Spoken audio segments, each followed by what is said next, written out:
Sa usaping showbiz, pinakita ng aktresa si Janice de Belen ang kanyang pagiging modern mama, lalo na sa pag-handle o pananaw niya sa buhay pag-ibig ng kanyang mga anak. Si Ice Martinez sa report. Siyempre, I can't shield them from hurt.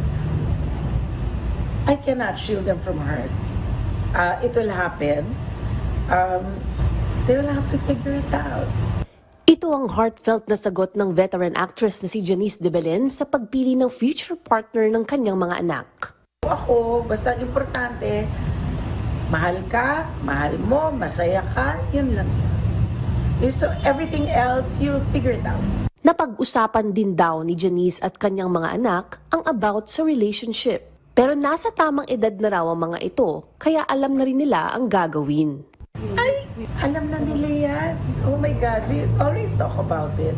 But you see, they're all grown-ups. They will have to figure this out for themselves because hindi naman ako makakasama nila sa buhay.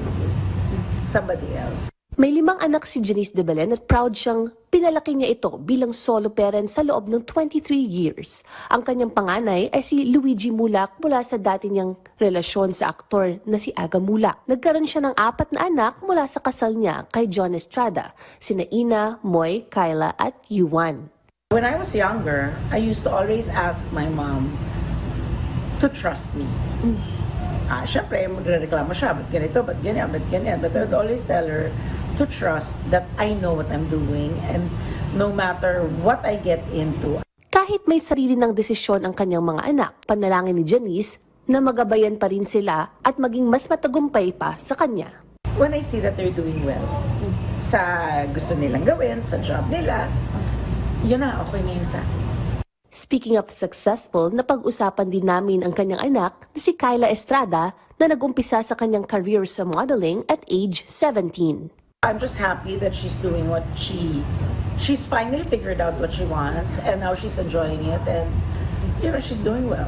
Sumabak na rin sa showbiz si Kyla by year 2021 at nakakuha ng ilang rekognisyon sa mga palabas na viral scandal, Linlang and Can't Buy Me Love.